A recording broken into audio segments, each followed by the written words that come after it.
Vidistan Nest 01 at Le Grand Vey might not look like an important place, but it was in fact the main entrance to the Carentan Canal.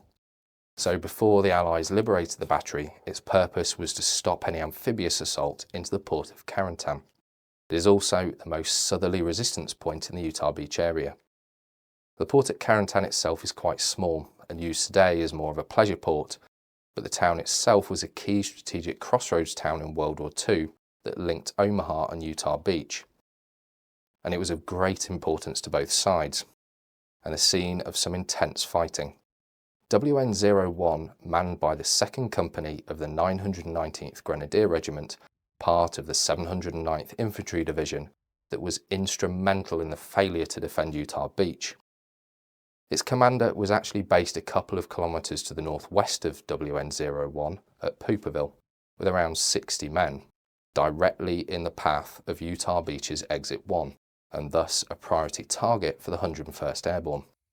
Le Grand Vey had some 16 structures built throughout the village, many of which are now inaccessible or in private gardens.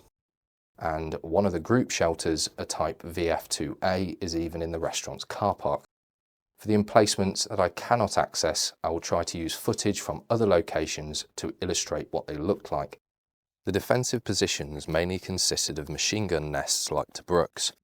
2 were placed along the anti-tank wall, looking out onto the marshes, still complete with their machine gun mounts. They are set slightly forward of the wall, allowing them to fire along its length, effectively denying anyone the ability to use the wall as cover. The final Tobruk covered the northern approach into town, in the direction of their HQ. The final machine gun position, also placed on the anti-tank wall, was a bomb-proof VF-4A casemate, really the most substantial defensive position of the entire site, connected to a now long-gone trench system. You would have accessed it via stairs to the rear, through an armoured steel door leading into a storage and crew room, then a final doorway into the gun room. There was a concrete blast wall jutting out in front of the machine gun opening. This not only protected it from direct attack from heavier weapons, but also stopping someone sneaking up and posting a grenade in to silence it. Heading down the anti-tank wall to the south is a Tobruk that once featured a captured French R35 turret, which are quite commonly used in the Atlantic Wall. The turret was pulled from a Renault 1930s tank.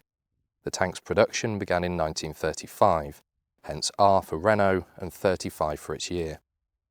There were around 1,500 built until something happened to France in 1940 and production ceased.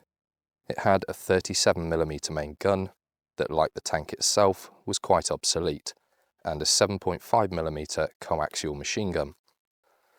Germany did keep a few of the tanks in service, as I showed you in the video about the battle at Le Bridge, but generally they repurposed them like this one. The ones that did survive were usually issued for training. This position covered not only the marshes, but the boat ramp, which may have once been blocked off, possibly by Belgian gates, that the Germans typically used to deny access. They could also be moved if access was required. For defence against armour, it had 2 also obsolete 5cm anti-tank guns, mounted in Type 1694 ring stands. This is an example of a complete one at Utah Beach, and here is one of them in position at WN01, oddly with no shield fitted. At that same position there is evidence of it being connected to a trench system. Steel rungs at the entrance, meaning that you would have had to climb out of the trench to access the open position, with no protective shield on the gun itself. Wonderful. To defend against amphibious and armoured assault, as I've mentioned, there was hundreds of metres of anti-tank wall running along its eastern flank, which I have to say that the area directly in front of the wall is completely impassable to humans, let alone tanks. Its most powerful piece was a Belgian-made 7.5cm field gun, which was a licensed copy of the Krupp model 1903. Like the R35 turret, it was also captured and then redesignated by the Germans as an FK for field cannon 235B, B for Belgian. Although I'm not sure where this was based, it was probably moved to where it was needed the most. Parts of the site were connected via trenches, The shadows of some of these still remain in the fields. The remaining structures were purely for storage and/or accommodation. There was a second VF2A group shelter, like the one in the restaurant's car park. This was a single-room design for around 6 men. The entrance was usually protected by a blast wall. In a field to the north of WN01 are 2 bunkers situated next to each other. The first you come to is an R501 group shelter. Its design dating back to 1939 in the German response to the Maginot Line. You walk down a staircase protected by a close combat embrasure, turning right to enter through an armoured, airtight door that protected the occupants from chemical attack. Behind the door is a single room for around 10 men. On the right-hand side of 501's was an emergency escape hatch, in case the main entrance had been blocked. It was only 60 centimetres wide and was usually filled with gravel and dirt to stop it being accessed externally. To stop the gravel spilling into the bunker, the internal opening was bricked up. So to use it, soldiers would have to smash down the brick wall and dig their way out. If they did manage to get this far, it then opened at roof level in clear view of the enemy. Not what I would call a smart design, but I guess if needs must. Next to the R501 is an R607 ammunition bunker. This is a slightly modified 607 as it has a Tobruk on the left-hand side. There are 2 access corridors to the inside, both at the bottom of several steps. The corridors lead to 2 ammunition storage rooms. They would have held the bulk of WN01's supplies that weren't already in the quick access niches at the gun positions.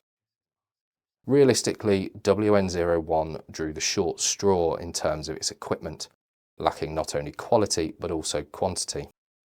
Ultimately, Le Grand Vey actually saw very little to no combat, with it being either bypassed for other objectives or simply ignored entirely, which to me is rather strange because it was in range of Utah Beach, only 5 kilometers away directly to the north. Even if the firepower it could bring to bear wasn't groundbreaking, it could still have caused serious damage. But then again, the question you need to ask, as the Allied planners probably did, would it cost more lives to take it rather than leave it alone? If you look closely, you do see some damage to the structures, but if you look at this photo of the same position, it was clearly done after its capture, with it being intact with an American soldier standing on top. So either it was used to sight in guns or to test the strength of the guns against the bunkers. The effort to construct Le Grand Vey and the men posted there could have been used elsewhere. It was built to plug a gap that no sensible tactician would entertain.